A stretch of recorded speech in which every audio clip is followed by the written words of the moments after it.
निलेश घायवळ आणि सचिन घायवळ या दोघांच्या अनुषंगाने राज्यातलं राजकारण जे रंगलं तापलं त्या सगळ्या वादाला आता नवीन फोडणी मिळालेली आहे। कारण आधी रोहित पवारांनी राम शिंदेंवरती पासपोर्ट प्रकरणावर काही गंभीर आरोप केलेले होते, थेट लक्ष केलं होतं। पण आता सचिन घायवळच्या शस्त्र परवान्यावरनं शिंदेंचे नेते रामदास कदम यांनी सुद्धा अप्रत्यक्षपणे राम शिंदेंवरती निशाणा साधलेला। त्यामुळे वादाच्या केंद्रस्थानी कोण आलं होतं तर राम शिंदे आलेले। पण राम शिंदेंनी आता प्रत्यक्षपणे जाहीर प्रतिक्रिया दिल्यानं रोहित पवारच आरोपीच्या पिंजऱ्यात आल्यासारखे झालेत। निलेश घायवळला पासपोर्ट महाविकास आघाडीच्या कार्यकाळात आणि रोहित पवारांमुळेच मिळाला असा सनसनाटी आरोप राम शिंदेंनी केलाय। दरम्यान निलेश घायवळला पासपोर्ट मिळवून देण्यासाठी कुणी मदत केली याचा तपास सध्या सुरू आहे। त्यामुळे घायवळ बंधूंना मदत करणाऱ्यांचा खरा चेहरा समोर येणार की सगळी राजकीय लढाई अशीच सुरू राहणार हे आपल्याला पाहावं लागेल।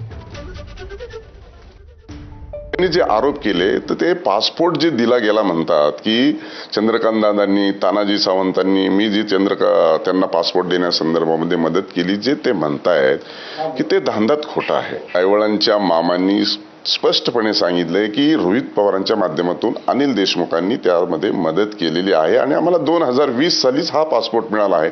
मला या ठिकाणी सांगायचं आहे की 2020 साली महाविकास आघाडीचं सरकार होतं। महाविकास आघाडीच्या सरकारच्या कालखंडामध्ये हा पासपोर्ट दिला होता। आणि घायवळ बंधूंवरनं राज्याच्या राजकारणामध्ये आरोप प्रत्यारोपांचा सामना कसा रंगला, वार पलटवार कसे झाले ते सुद्धा आपण जाणून घेऊयात। सर्व पक्षांनी एकमेकांवरती आरोप केले, हे आरोप कसे आहेत तर पहिली फाईट किंवा पहिला आरोप कुणी कुणावरती केला तर ही फाईट रंगली, हे आरोप प्रत्यारोपाचं राजकारण रंगलं ते रवींद्र धंगेकर आणि चंद्रकांत दादा पाटील यांच्यामध्ये।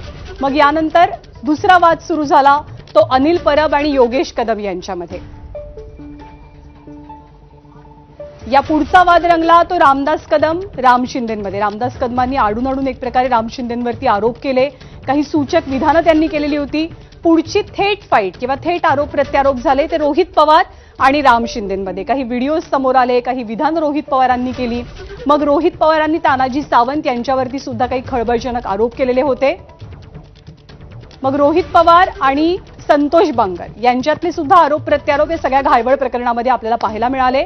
राम शिंदे आरोपांच्या केंद्रस्थानी या दरम्यान आलेले होते। पण आता राम शिंदेंनी जाहीरपणे स्वतःची भूमिका स्पष्ट केली आणि त्यांनी एक प्रकारे रोहित पवार यांनाच आरोपीच्या पिंजऱ्यात आणून उभं केलेलं आहे।